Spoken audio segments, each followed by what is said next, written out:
Hello, everyone. Welcome back to Maker's Bar. I'm your host, Troy Goldenberg. We are trying to create 1 million leaders who are changing the world for the better. I have one of them here with us today, Katerji.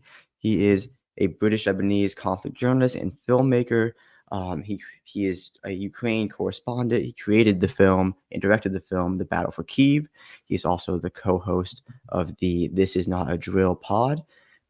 Oz, thank you so much for joining us. I really appreciate it. I followed you on Twitter for a while now. I think you're an incredible voice, very well balanced. So yeah, I appreciate you making time. Yeah, thanks so much for having me on the show. Of course. I know we're on a bit of a time limit here today, so I'd love to get right into it. The way that I love to start these podcasts is having you telling us about your journey. You can start that from childhood, from school, wherever you want to begin that. Where does your journey start? What brought you to where you are today? I think one of the early formative memories I had as a child, obviously, my father's Lebanese, came to England from the Lebanese Civil War. My mum was a Red Cross nurse. So basically, my childhood was very much intertwined with the Lebanese Civil War. One of the formative memories I have is of my uncle on my mum's side, so on my English side, not my Arab side. He was reporting for the BBC from Lebanon during the Civil War, live on the television. And I don't know, I must have been very young when I saw that, but I think ever from that moment onwards, I only ever wanted to be one thing from that point onwards, and that was a war journalist. Now, my uncle, he stayed with the BBC for many years, but eventually he left the BBC and became a lawyer and stuff. So he didn't even do conflict journalism for very long. So it's not like it was a family thing that sort of from one to the other kind of passed down. It's just I kind of set my sights on that from childhood, and that's all I ever wanted to be. And then I spent the rest of my life kind of on a one-track path to war journalism. So yeah, I think that one of those things that I think a lot of young people, especially in the UK, have is 16, 17, you are asked what university you want to go to, what you want to do. And I think a lot of people don't really know what they want to do with their lives. But for me, it was always like, I always knew 100%. And there might have been other things that I did, other interests that I had, music, so on, etc., that enticed me for a little bit. But really, the focus was always on conflict journalism in particular, not just any type of journalism. It was war journalism that I wanted to focus on. That is incredible, and it's like it's a very brave place to go. As far as, because when you say journalism, obviously you can go 1,000 ways. So yeah, that makes sense that you had a family member that was kind of in that for a short period of time there. That that kind of gave you that inspiration, something to kind of go after. So I assume you went to school for journalism somewhere in the UK. No. No, I just went to. I didn't study journalism formally at any stage of my education. I graduated. I did an English language degree, and then after graduation, I joined a Lebanese English language newspaper as an intern. That was basically my education started as an intern for a newspaper, and that was the basically started everything. I moved from that point onwards. I mean, if it hadn't have been that newspaper, it would have been somewhere else. But look, a lot of the people that passed through there are now some of the most well-known, well-regarded journalists in the world. So I was very lucky to pass through Lebanon at that particular moment in time when so many foreign correspondents were cutting their teeth in the same environment that I was. What time period was that? What conflict were you covering at the time? Oh, so this was pre-Arab Spring. So so it would have been just at the turn of the decade, 2009, 2010, 2011, just before the Arab Spring basically began. really in earnest. That's when I started my career as a journalist. 2009 would have been the first article I wrote. 2009. So I've been in this industry for a long time now, you could say. Yeah, no, a veteran of sorts. I mean, still a pretty young guy, but, well over a decade now of experience, so, a Yeah, veteran of still sorts. What were still clinging on to my 30s. Not looking forward to veering over the big 40, but it happens to all of us, I guess. No, I'm in the same position with my 20s. I'm still clinging on to my 20s, getting closer and closer to 30 every day, a little bit closer. Kinda scary 'cause I was definitely one of those kids, like, I don't really know what I wanna do, and then, I discovered people were just talking to great people like yourself, all these leaders, and, um, just people doing great work, trying to change the world for the better. It's like, I wanna do that. So I'm trying to work my way towards that full time, and this has been a great place to do it. But I do wanna know, like, what was, like, the first conflict zone that you were in? Um, and what was that experience like? Were there any formative memories there? So Lebanon wasn't a conflict zone at the start, at the time that I was starting out there, but there were skirmishes, battles, street battles that did happen that I started out with. So the first real conflict violence that I would have experienced would have been in Tripoli in northern Lebanon. Um, the start of the Syrian civil war, skirmishes between the Alawite and the Sunni communities in around Jabal Mohsen, Babat Tabani. Um, and I covered that for a bit, and I covered it well enough that Vice News got in contact with me, and they were like, "Hey, we'd like to do a film about this." So I produced a bunch of films for Oh, wow. Vice in Lebanon. That was kind of my first big break, as it were, because I'd always wanted to do stuff for Vice, and I'd been an intern there, but I'd never had the opportunity to produce a film for them, and then so I got to do that in Lebanon. But look, I was still pretty green. These were still small scale conflicts compared to the kinds of things that I would be covering later on in Iraq, Syria, in Ukraine, that were on much larger scales than two neighborhoods side by side shooting at each other. No, that makes sense. And actually, I don't think a lot of my guests here would know a lot about the Syrian civil war.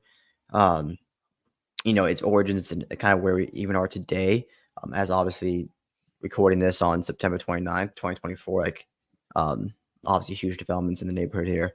Could you expand a bit on how it began and kind of where we got today? I know we short on time, so maybe a short, 5-minute version here. Yeah, I mean, look, being Lebanese and growing up in Lebanon for bits of my life, various bits. I grew up mostly in the UK, but I would always visit. Um, the Middle East and Levantine conflict that was most prevalent in my life and had most impact was obviously the Lebanese civil war and the war between Israel and the occupied Palestinian territories. Um, and they had a formative impact on my worldview. But the Arab Spring also had an equal impact in that, and you could go back further to the assassination of Rafiq Hariri, the former prime minister of Lebanon. Hezbollah did that, and now Hezbollah, obviously, in the news, they've had their whole leadership wiped out after a 11-month war with Israel. Um, yeah, much of my early parts of my career were dominated by really trying to at first deal with Lebanon's struggling democracy against Hezbollah, trying to cover Israel Palestine as I could, but being in Lebanon, my focus really wasn't so much on Israel Palestine. That's what I focused on as a student because it was the kind of the cause that I could most identify with. But I didn't move to Jerusalem or Ramallah. I moved to Beirut, and the biggest thing happening in Beirut was what was going on with Hezbollah. Then the Arab Spring started, and these dictatorships were being toppled by their own people, and the uprising started in Syria in March in 2011. And yeah, what struck me is obviously Syria played a big role in my life as a Lebanese person, as an Mhm. occupying power, as an oppressor.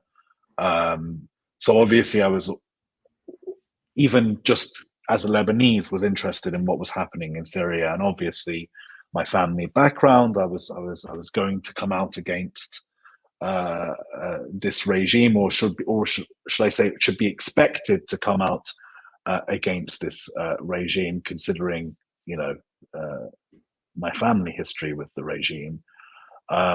So yeah, it was a no-brainer for me. Really, nothing to do with I don't really what might, just because my family might have a certain politics, Mhm. pro Mustaqbal politics in Lebanon, doesn't mean that I necessarily share those politics. I don't have particularly fond feelings towards that Lebanese faction or any Lebanese faction. But what I did recognize immediately in Syria was a poor, impoverished people wanting democratic rights that they have been denied by this dictatorship, this minority dictatorship in Syria, which employs sectarianism and mass violence to keep itself in power. So I was familiar with the history of this regime, but even still, I was taken aback by its brutality with which they slaughtered civilians, not just even people that was protesting their rule, but just people in those neighborhoods were condemned for death because their neighbors were protesting.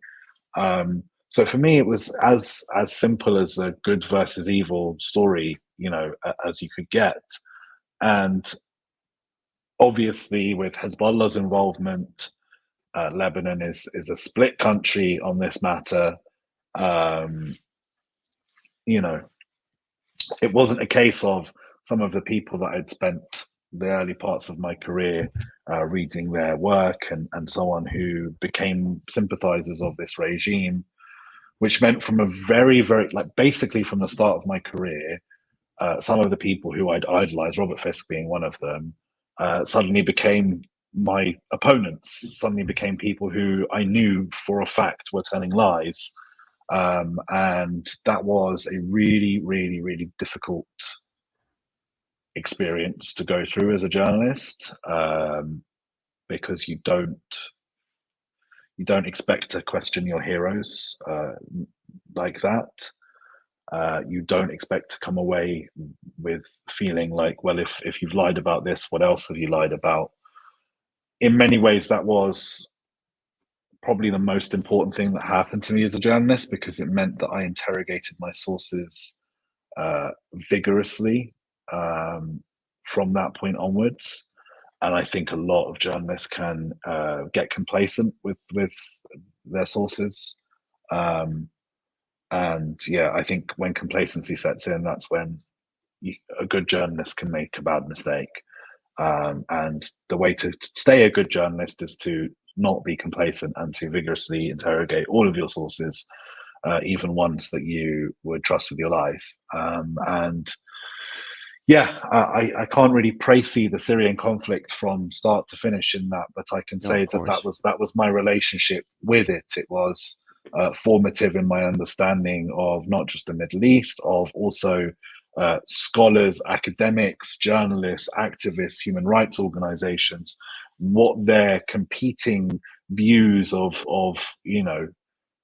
this stuff is really multi-layered and complex. And when you're a student, you think everything is this black and white, good versus evil, and you're either on the side of good or you're on the side of evil. And what's on the side of evil is Raytheon and the U.S. government, and what's on the side of good is fucking Hezbollah or whatever. It's just Che Guevara. It's just the most just simplistic nonsense that is very easy to cut through when you start working as a journalist, but it's very difficult to cut through when you have like states weaponizing propaganda, as we've seen so proliferate across social media over the last decade or more, particularly from Russia and Iran. Um, you know, and reporting journalism, reporting the news was no longer just a case of this is what happened. It was you are even to say that was becoming a political act, because to say that Assad was killing people is to invite a lot of people who hate you to start attacking you. And there was a kind of attitude of intimidation that's still very prevalent now on Absolutely. social media. And people wonder why I'm so combative, but because that's the environment that I was forged in. The environment where anything I said was immediately leaped on because I was saying something that was forbidden for a certain group of uh, anti-imperialist minded people who have seen their status in how often people listen to them degraded massively over the last few years. They had a big moment with Bernie Sanders and Jeremy Corbyn that imploded in their faces when they didn't get the democratic outcomes they were looking for. Then the Ukraine war exposed their hypocrisy, and they're having a bit of a resurgence now with what Israel's doing in Gaza, particularly. They're able to reposition themselves as people who oppose, war, rather than being enthusiastic supporters of war when other parties are taking part in it. Look, the way I see it now is the world is not black and white. It's many shades of grey, and there are many different competing and contradictory elements going on in all sorts of conflicts, and it's very difficult to explain them to people. It's my job to explain them to people, but the only way to really explain them to people is to say that, look, there are very few, moral victories that you can cling to in life and say this was good versus evil, and that kind of simplistic stuff is not going to help you in a world where you often find lots of good people caught in very bad situations, and you find yourself on the side of bad people, sometimes doing something that you might agree with. It's a very complicated world to report on, and looking for kind of moral virtue in everything is only going to lead you to disappointment. Um, and yeah, it's hard to see the world through the same kind of eyes that I had as a young man, because I know that everything is way more complicated than that. And Of course. Yeah. yeah. No, I mean, you grew. I mean, there are so many great tidbits in there, from journalism, how you should act accordingly as a journalist, which actually this is one of, so like you said so many things like really, attracted me to your account on Twitter. Like just being able to see who you were, and Twitter is a combative place. I never personally hold anything against anyone for like being combative, and you found yourself kind of in the crossfires for, just in my view, speaking honestly about Hezbollah this last 10 days, um, and kind of their aims and what they are. And at the same time, you've been somebody who is critical of Israel and the Israeli government. And um, like, this is one of the things that I really appreciated about you, that I think most of your followers appreciate about you, is that, I obviously, my background, I'm Jewish. I have family and friends in Israel. I have a friend who was killed on the 7th. And I was, before I even started talking about Israel or Palestine publicly, I had a lot of these conversations offline. Israelis, Palestinians, different types of Israelis too, like Druze, Bedouins, Jews and Arabs here in the States, all these things. Because like I knew my own bias, and I knew what I wanted to believe. I knew what, the good versus evil that we can catch ourselves thinking in. And so I wanted to check that before I even said a single word about it online, on a podcast or on Twitter or anything like that. And when I came across your account, you seemed to be somebody who was the same way. Of, you understood who you were, you understood your own biases, your own point of views based on your upbringing, based on your background, but you're willing to see the world in gray, not paint this white versus black, good versus evil narratives. And again, I even saw that this week with you on your Twitter getting attacked for just reporting, because unfortunately, what I have found, especially over the last year, I mean, before the last year too, I've kind of really dove into the Israeli-Palestinian discourse more so than anything. But the Levant region, the discourse, the past like 4 or 5 years, have been really trying to pay attention and educate myself as much as I possibly can. And what I had found is that everyone's kind of got an angle. You're not really allowed to speak the truth depending on who your audience is and what side you're on. And unfortunately, that even applied to journalists and international lawyers and it's just professors, everything, politicians clearly, but everything in between, which is just like, it was super depressing. And this last year in particular, just even more so. So I think it's important to find characters like yourself.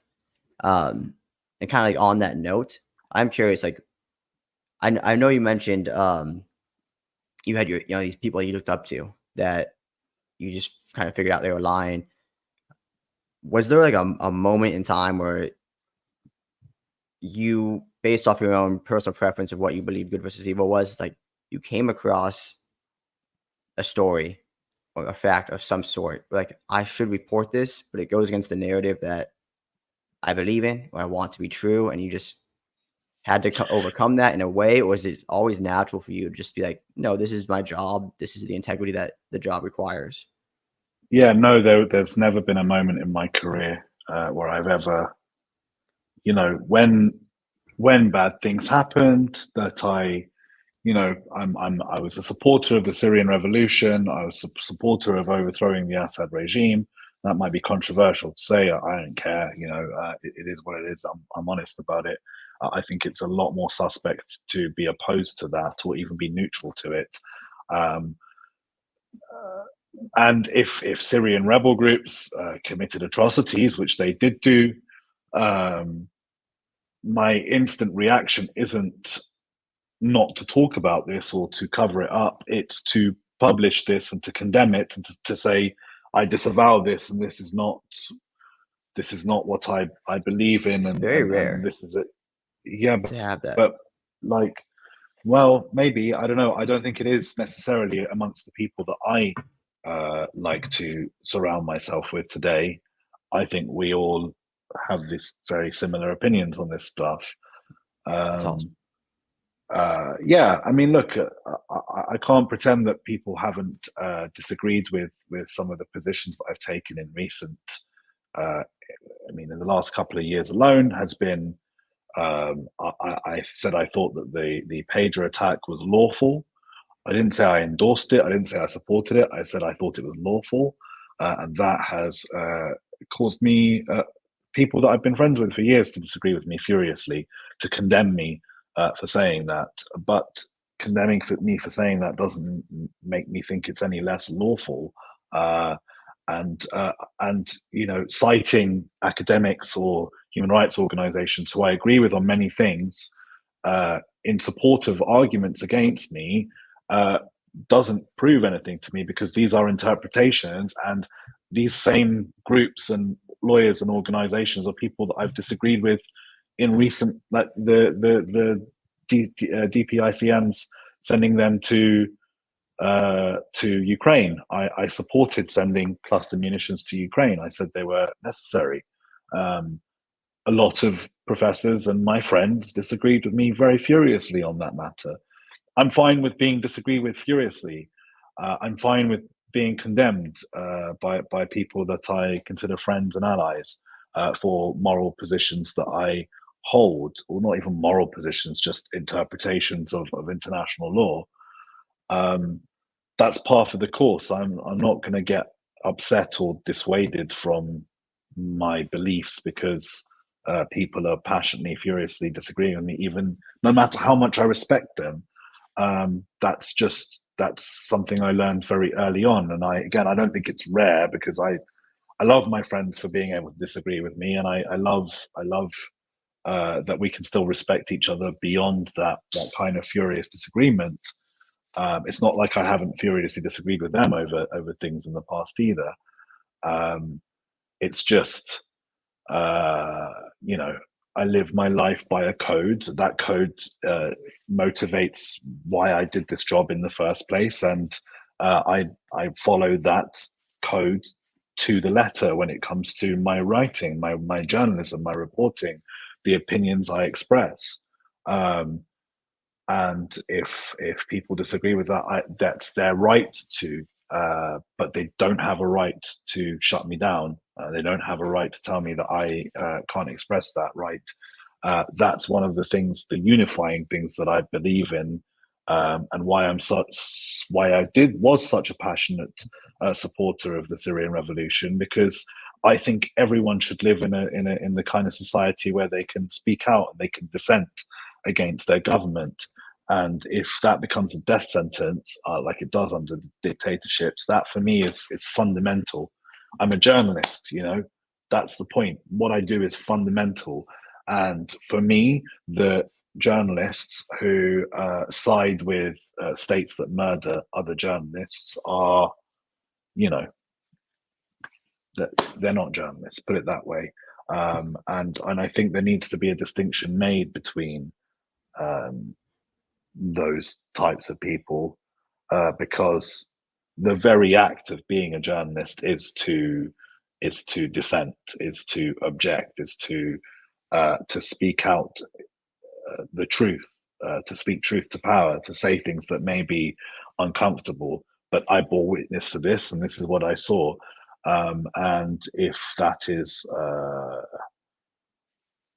something that is uncomfortable, then it still needs to be said. For example, one of the things that I reported in the early days of the war in Ukraine is the execution of several Russian POWs just outside of Kiev, as the Russians were being forced out.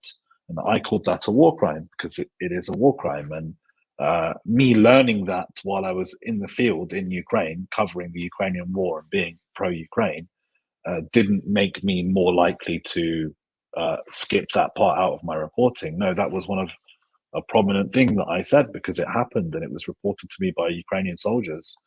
And the video was public, so we knew what happened. And my job isn't to sugarcoat that stuff. It's not to pretend it didn't happen. And it would be incredibly dishonest of me to write something up or to report around something and not include that glaring omission that I know to be true. The older I get, the more used to being yelled at for having the opinions that I have. It is what it is. I don't say the things that I say because I want applause. I say the things that I say because I believe them to be true, whether believing them to be true makes me popular or not.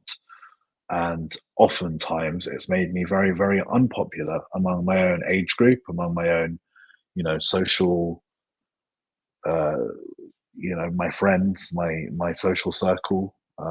It was incredibly unpopular in 2015 to be anti-Jeremy Corbyn as a, how old was I even then? 20s, I guess. It was an incredibly unpopular thing to say, I don't like what this man stands for. I don't agree that his politics are pro-human rights. I think he's often very anti-human rights, in fact, and supports regimes that aren't. To even say that outraged some people that I'd grown up with or whatever. And being yelled at by people that I went to school with didn't make me go, oh, I'm sorry, you're right, I'm wrong. Jeremy Corbyn's a nice guy, and he's not a tanky dipshit who does propaganda for the Iranian regime. I mean, I agree with you on Jeremy, but yeah, like what my I mean, mind look, keeps going to. The important thing I'll say is that I was proved right about all of that. I said that he was too fond of Iran, Russia, Hamas, and Hezbollah, and everything that I said about him was proved by his own actions over the course of several years. So I don't want to waste more of my time talking about that period of time. But the reason I bring it up is that you know, people telling you that you're wrong on social media shouldn't be a reason for you to acquiesce to their demands. Um, Absolutely. if they're grounded in a genuine interpretation of international law, which all of my beliefs are. They're rooted in international and a genuine. I genuinely believe in international law, and so many people just don't. So it's kind of absurd to be criticized by people who only selectively apply that law. See, Um, that's what I'm saying you know, about the rarity of you. Like, I'm glad that you have found people you can surround yourself with that hold yourself to the same integrity level that you do. Um, and I think I like offline, I have my actual close friends like disagree strongly. With my Jewish friends, for example, not that we have to go down this route at all, but 'cause we don't have that much time, but I'm not pro ceasefire. But all of my friends in my main core friend group, Jewish main core friend group, are. And we disagree strongly. We have these passionate disagreements, but they come from a place of integrity. And I like to think at least that I'm forming a group, an online group of peers such as yourself, sure. and I Brianna mean, Wills. That I would describe myself as pro ceasefire, definitely. of And course, yeah, one of the things I said when the war began against Hamas, let's separate it from the war with Hezbollah, is that at the end of this, Hamas would still exist, and that Israel will not have achieved its objectives in this war. And I think that I'm noticing a lot of Israeli voices now coming around to the idea that actually this war is not going to be won. Even if you effectively kill Sinwar, I do not think that we won't kind of reset to the status quo of Hamas as soon as Israel eventually withdraws. I think there needs to be some kind of political solution to this that's not an entirely military solution. I think I Netanyahu and agree. his regime can only see the world in military solutions, and the Palestinian issue is not going to be sorted out by a military solution. It needs to be I sorted out agree. by a political one, and that's something that.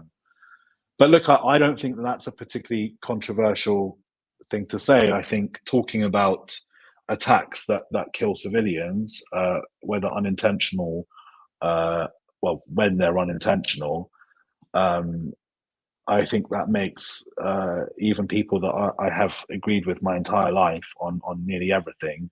Um, it makes them go, well, this attack killed a civilian, so I can't support it in any way. And look, I feel as a journalist that it's not really my position to be saying I support one military action or another. So I don't frame it in terms of support. I frame it in terms because I don't. I feel very uncomfortable by a lot of these developments. A lot of them, I think, cross the threshold into unlawful as well. Um, but That's the one of the things I point respected is, about your yeah. viewpoints. But Yeah, the point is, if something is lawful in my view, it is worth saying, well, I disagree that this specific attack was unlawful in nature.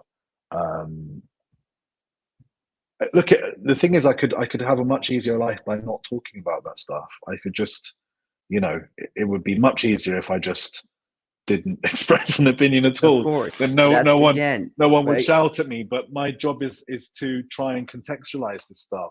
And if I see lots and lots of my colleagues uh, dying on a hill that I disagree with, I am going to probably stick my neck out and say, with respect, I don't interpret the international law the same way you do on this specific point.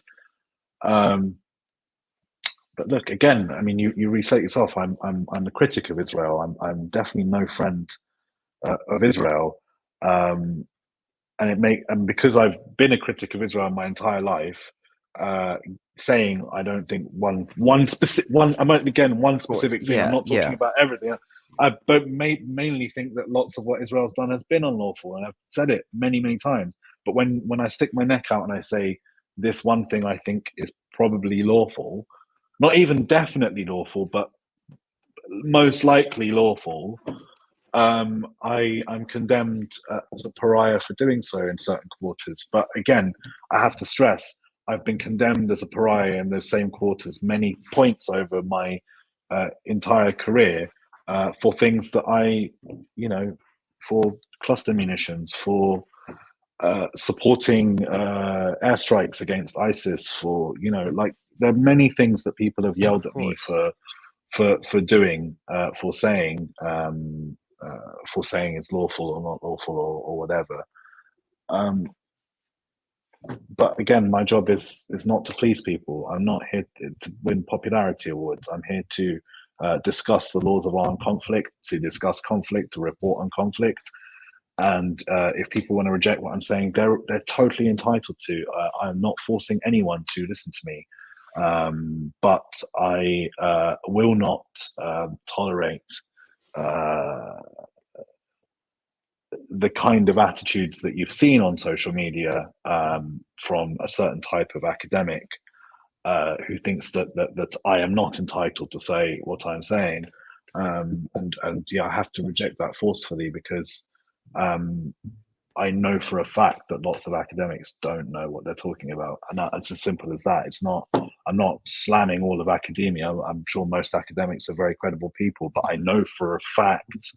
I know for a fact I've seen professors fuck up on huge scales, demonstrably, that I don't have this, belief that as soon as someone presents their academic credentials to me, I'm supposed to doff my cap and say, well, I've only got a bachelor, so you're No, clearly the absolutely. PhD. So, you know, um, I we have different experiences. I'm a conflict reporter. I've been a journalist my entire career. I haven't been a professor my entire career. I don't know what that entails. I don't No, of know course, of about course. marking And papers or dealing with students. That's nothing to do with me. But I do know how to report on killing people. That's what I do for a living. And your PhD doesn't intimidate me when I have to debate with you about this subject that is my field too. It's not your field. It's my field too. And I do feel that the academics think they are the only ones that get to yeah, no, discuss these things there's between them absolutely amongst themselves. yeah, there's an absolutely particularly when it's amongst themselves. So again, one of the things I keep coming back to as I hear you talk is like the integrity of it all. Like you don't fall victim to audience capture. You have all of us, as you build up a brand, like you have a particular audience that agrees with you on most things, and many people fall victim to that audience capture, and also many people put themselves in echo chambers. Like professors oftentimes put themselves in echo chambers, and they don't get these varying opinions. They don't actually take on real debate. They don't take on other like people from outside fields like yourself, which, in my opinion, people in the field, like that's who we should really be listening to. And not that it's not the only people we should be listening to. Professors have something to add. PhDs have something to add. Military people have something to add. Like we should encourage debate, encourage disagreement, encourage conversation. And by the way, even going back to the Israel Palestine issue, like millions of Israelis agree with you. Hundreds of thousands in the streets every Saturday agree with you. And this is something that needs to be talked about. And if you're not willing to go put up an opinion that isn't popular in your own circle for whatever reason, they can't go forward. And we go down this horrible path that I think that's kind of what happened with the Jeremy Corbyn thing. It's happened to a lot of people on what a lot of people call the woke right or the woke left. Like, it's just this echo chamber and this audience capture, and you just go further and further along. But anywho, because we don't have a lot of time left here, I'd love to hear about your experience in Ukraine, and then after that, kind of what you have coming up next. So at the moment, I am going to be touring my film, the film that I've made, The Battle for Kyiv. It's my debut film as a director. I shot that during the first 3 months of the war in Ukraine. all in Kyiv. I shot that around the Kyiv and the surrounding areas, that told the story of what it was like to live through that attempted siege, that failure of the Russians to take Kyiv, to topple Ukraine's government, to decapitate Ukraine as a state. What it was like to live and experience that, and to witness the aftermath of what the Russians left in their wake. So that film isn't released yet. We are having our international premiere in Portland at the Portland Film Festival. That'll be in mid-October. So if you're in America and you want to come check us out, you can head to Portland, and we'll be on the Saturday, I think. I'm not sure. Which Portland? Just so make sure we're talking Portland, Oregon. Portland, Oregon. Okay, Portland, the main Oregon. one, Yeah, the big one. Okay, the big Portland, Oregon. Yeah, Portland Film Festival. So, and then we'll hopefully look to release the film later this year. Hopefully online, so you'll be able to stream it. Yeah, it's my first film. It's debut filmmaker. It took a lot to make this film. Making a film is difficult. A feature-length film, especially. Don't let anyone tell you otherwise. I definitely bit off more than I could chew. I thought it'd be a lot easier to do than I did, given that I've made much shorter films before. I thought it would be skills that applied easily to each other, but they really don't. It's a mammoth undertaking. It's like climbing a mountain. It was as difficult to accomplish as anything else in my entire career trying to break through as a war journalist. So, I learned a lot doing it. I'd love to hear your thoughts on the film, you guys listening. I'd love you guys to review the film, go on IMDb, leave a review when you actually do finally get the chance to watch it. Yeah, I hope it stands as a document, as a testimony to what I witnessed when I was in Kyiv during those early days of the war. And yeah, I hope that the audience takes away from it what they can. And I end the film with a tribute to the Ukrainian people. I've made the film for them and in honor of them. So yeah, that's what I want people to take away from it: the courage and the bravery and the sacrifice of the Ukrainian people in that fight, and how their country withstood that invasion was because of those people that put up that fight in that place. And really, that's what I'm hoping people take away from it. And that's what I hope people take away from my continued reporting here in Ukraine. no, it's amazing. I'm looking forward to watching it. I would always let you know my thoughts on it. And I know we're on a kind of a hard timeline here, so I want to thank you for coming on. Like I said before, I think I'm doing a good job of it, but I think I'm forming a circle here of, integrity-driven people that, really want to make the world better. One of the great things about Maker's Bar, and one of the reasons I agreed to be a host here, is that I really believe in the mission here. And it teaches people like yourself throughout the world that really are changing the world for better, 1 degree at a time, right? But we do everything we can in the field that we're in, and I appreciate what you're doing. I'm really looking forward to the film. Looking forward to following you more on Twitter and interacting with you as much as possible, and having you back on for a longer conversation, hopefully, and even having you interact with other great leaders that the circle that I think I'm building. So, again, thank you so much. I know you got to run. Anywhere where the people can find you. I mentioned Twitter, but anywhere else. You can find me with the same handle everywhere. It's just Katerji, all one word. You'll find me basically on all social media platforms. So follow me wherever you normally get your news. All right. Oz, again, thank you so much. Appreciate everything you do. Appreciate making an hour here today. Until next time, sir. Great talking to you. Take care, guys.